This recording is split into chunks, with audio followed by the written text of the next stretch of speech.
Again, I want to stress, I believe we witness a deficit of communication, dialogue and outreach if we are to match the interdependence of our world today. We need to deepen exchanges with those who share our values and interests. It is pretty easy.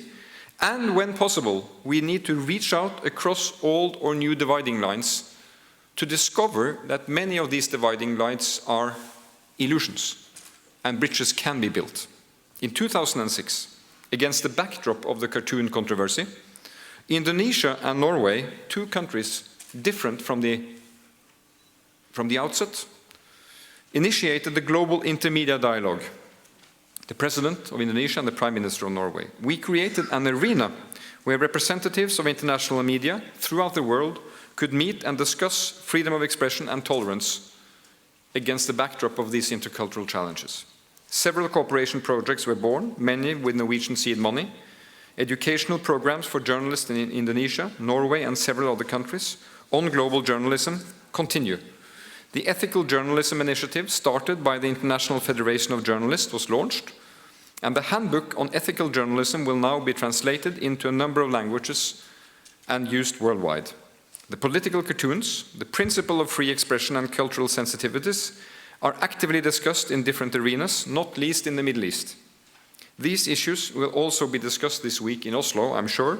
Recently, cartoonists met in Doha, Qatar on World Press Freedom Day for discussions, and cartoons are also on the agenda in Oslo and the Cartoon Gallery in Drøbak this week. I welcome all of these arenas. Openness and discussions matter. They make us wiser. Dear friends, my government has defined freedom of expression a first priority in its human rights policy. In close consultation with international media institutions, we have formed our strategy and action plan. Let me share some of the points of this plan. First, we emphasize our support to independent media. We focus on media in conflict areas and in countries where democracy is at risk. This includes security training for journalists in conflict areas and professionalizing the standard of reporting on conflicts. And that is not easy. I need only to mention Gaza, Sri Lanka, Sudan, and Afghanistan as examples. It is extremely worrying that governments in conflicts decide to shut out the media. It is highly regrettable that they learn from each other when they conclude that the burden of shutting out the press is less than letting the press in and having to carry the so-called burden of media reports. We should not accept this cynical state of affairs, and we must keep pressure on the right of free press. Second, we will continue to support the organizations working to assist writers in prison or exile. They are too many. We have increased our support to ICORN, the International Cities of Refugee Network.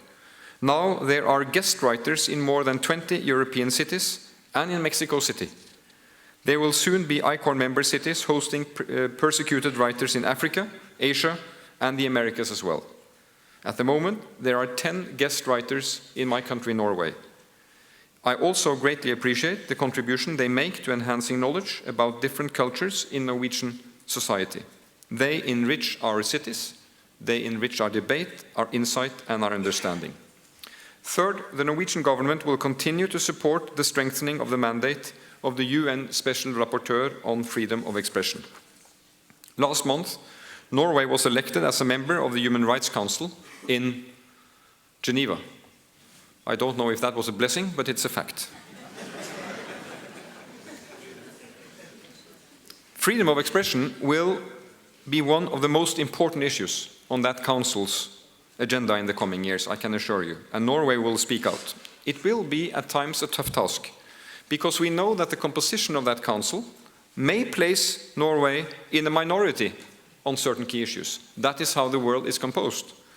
But that cannot be an excuse for not engaging, and I would warn against the automatic definition that because the West, as we used to know it, is not in a majority, the West should not show up.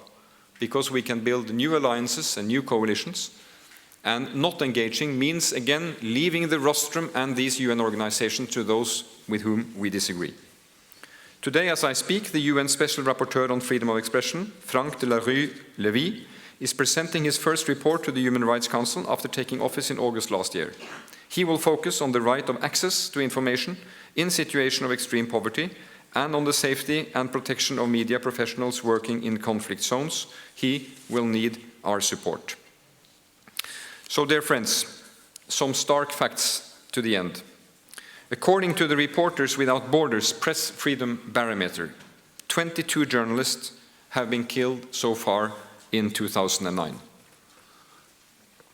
22.